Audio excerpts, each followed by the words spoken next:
संविधान बनाने वाले डॉक्टर बाबा साहब अम्बेडकर की जयंती आज है और हमने हमेशा हमारे संविधान के जो हमारे को एक बहुत बड़ा गिफ्ट है, हर नागरिक को आर्थिक, सामाजिक और पाने का अधिकार उन्होंने दिया है। इसलिए उनका जन्मदिन बड़े धूमधाम से देश में मनाया जाता है। अभी मैं आपको ये कहूंगा कि हमने हाल ही जो AICC सेशन के अहमदाबाद प्रस्ताव में भी इसी को आगे सुनिश्चित करने की बात की कि जो बाबा साहब अम्बेडकर जी ने अपने सामाजिक न्याय में कहा था, उन विषयों को, उन मुद्दों को ही हमने अहमदाबाद के सेशन में आगे करा और खासकर 14 अप्रैल हम आज संसद में उनके मूर्ति पे पुष्पांजलि की। फिर उसके बाद में यथा प्रकार जो पहले 11 बजे डॉक्टर बाबा साहब अम्बेडकर की फोटो को सेंट्रल हॉल में पुष्पांजलि कर देते। लेकिन इस बार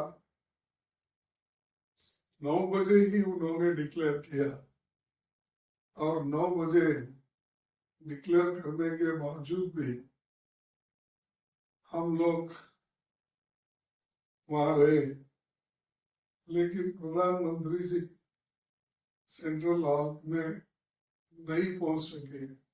हालांकि उनके सहूलत के मुताबिक ही के टाइम चेंज किया गया था। और आज के दिन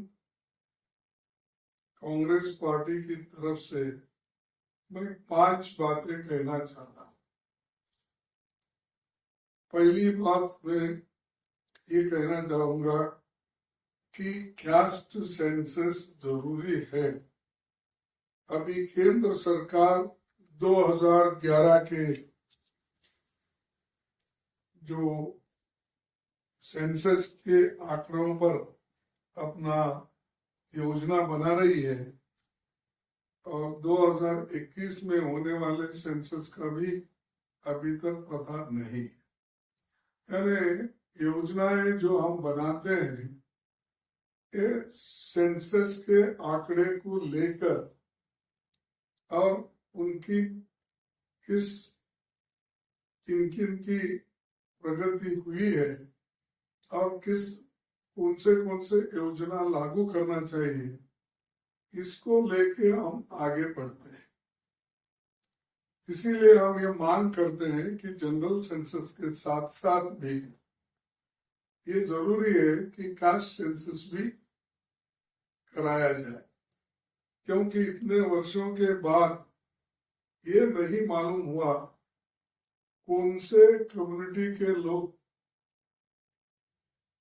और अलग अलग वर्ग के लोग कौन से क्षेत्र में आगे आए, यानी शैक्षणिक दृष्टि से, आर्थिक दृष्टि से, भूमि के दृष्टि से, और जो भूमिहीन लोग हैं, ये सारी चीजें, और हायर एजुकेशन में ये सारी चीजें हम उसमें देख सकते हैं। उन आंकड़ों को देखकर आगे उसकी योजना भी बना सकते हैं। लेकिन आज ये सेंसस का भी गायब है और दूसरा कास्ट सेंसस बनाने को भी सरकार अभी तैयार नहीं है। और किसकी तरक्की कितनी हुई ये अब अभी भी हमको मालूम नहीं हो रहा। सभी लोग अंदाजे पे कहते हैं। और राज्य सरकार में सब प्लान लागू करने का कानून हमने बनाया था, लेकिन मोदी सरकार ने उसको 2015 या बिगिनिंग से ही उसको उन्होंने नहीं अपनाया। लेकिन सब प्लान ये जो है, खासकर कर्नाटक, तेलंगाना, जो आंध्र प्रदेश है, ये इसी का भाग, तेलंगाना और आंध्रा एक ही थे, वहां पर ये लागू किया गया और उसके लिए कानून भी बनाया गया।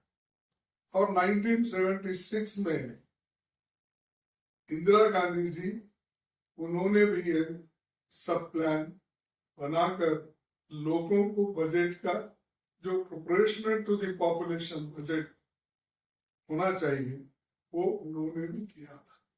लेकिन ये सब मोदी साहब गायब कर दिए, इसमें उनकी रुचि नहीं है। बाबा साहब का नाम तो बोलते हैं, लेकिन बाबा साहब के जो स्पीच, बाबा साहब की जो इच्छा थी, जो उनका आशाएं थी, उसको पूर्ति करने में वो तैयार नहीं है। और भारतीय संविधान के अंदर उन्होंने जो सहूलतें schedule caste, schedule tribes, backward classes, इनको जो दिया है, उसके बारे में भी वो अनुष्ठान में लाने की कोशिश नहीं करते। इसीलिए नहीं करते कि सिर्फ बाबा साहब अम्बेडकर का नाम लेकर लोगों को अगर कहेंगे तो लोग खुश हो जाएंगे, ये उनकी मंशा है। लोग जब भी खुश हो जाएंगे, खासकर दलित, वंचित, पीड़ित, ओबीसी, माइनॉरिटीज, ये लोग कब खुश हो जाएंगे? जब उनके हकूक उनको मिलेंगे। अब ये बात मोदी साहब करने को तैयार नहीं है और सिर्फ लोगों को बोलने लगाते हैं, जो कांग्रेस के खिलाफ, नेहरू जी के खिलाफ, हमारे खिलाफ, कहते हैं कि इन्होंने क्या किया। अरे हम तो ये कह रहे, बाबा तुम क्या किए ये बताओ। बाबा साहब के कौन से उसूल अपनाए आप?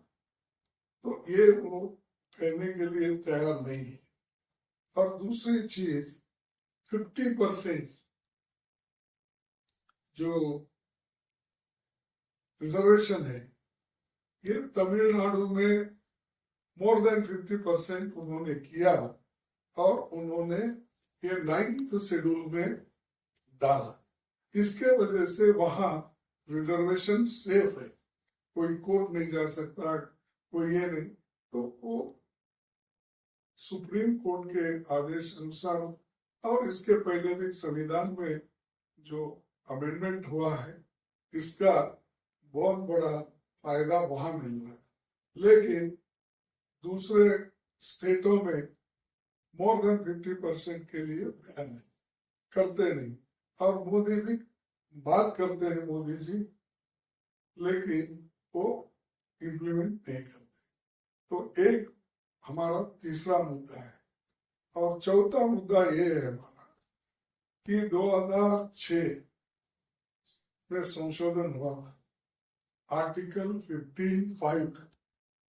इस संविधान का संशोधन SC, ST, OBC और इन लोगों को प्राइवेट इंस्टीट्यूशन में इनको रिजर्वेशन, आरक्षण दिलाने के लिए हमने कोशिश की। लेकिन और सुप्रीम कोर्ट ने भी ये कहा कि 2014 में एक कानून उन्होंने अपहेल्ड किया। जो कानून ये लोग कहते हैं, उसके लिए कोशिश नहीं करते हैं कि ये लोग तो कभी भी अपना जो आर्टिकल 15(5) में जो संशोधन हुआ था, प्राइवेट कॉलेजेस में, प्राइवेट इंस्टीट्यूशन में इन SC/ST लोगों को, OBC लोगों को रिजर्वेशन देना था, उन्होंने नहीं दिया। और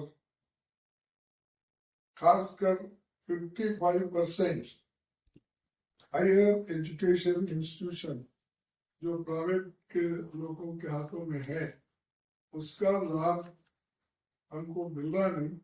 हमारे बच्चे कहाँ पढ़ेंगे, कैसा हायर एजुकेशन में वो आगे आएंगे, ये बहुत बड़ा प्रश्न हमारे सामने है।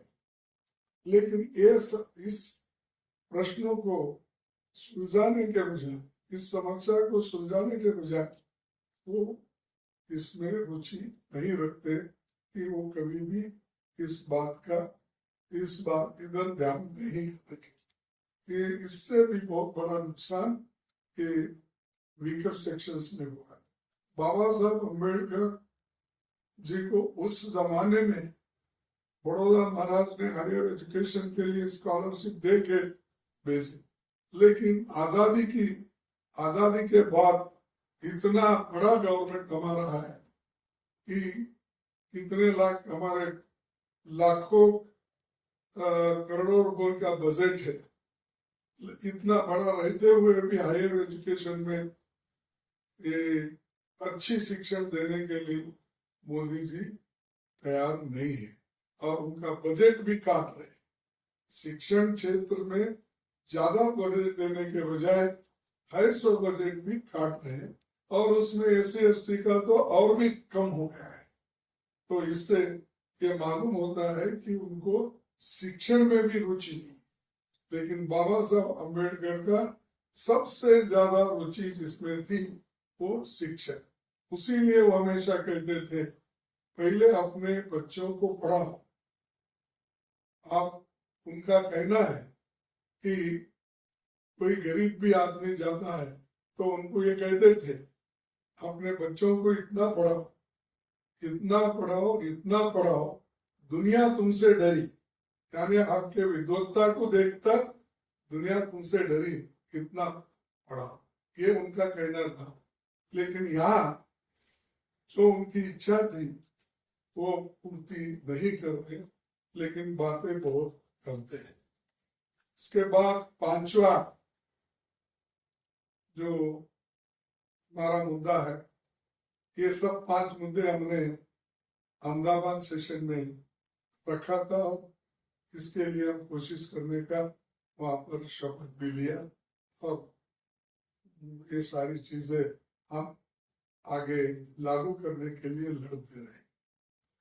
2 साल पहले जब महिला आरक्षण बिल पारित हुआ तब कांग्रेस पार्टी की मांग थी ये अधिनियम फौरन लागू होना चाहिए, लेकिन इसके साथ साथ हम ये चाहते थे कि जब महिला आरक्षण लागू होगा उसमें SC/ST OBC के महिलाओं को भी उस रिजर्वेशन के तहत जगह मिलनी चाहिए।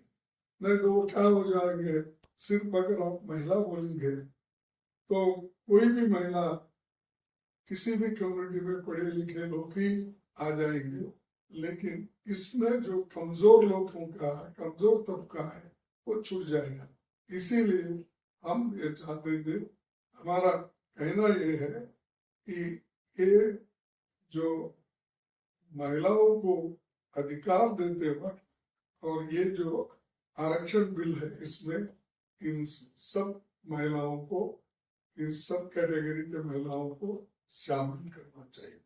यही हमारा उद्देश्य है और इसके लिए हम पहले से लड़ रहे हैं, लेकिन अहमदाबाद में कांग्रेस पार्टी ने इसको और मजबूती दी और सब लोग एक होकर इन 5 चीजों को आगे बढ़ाने का काम तय किया है और हर स्टेट में इसके लिए हमारे लोग लड़ते रहे।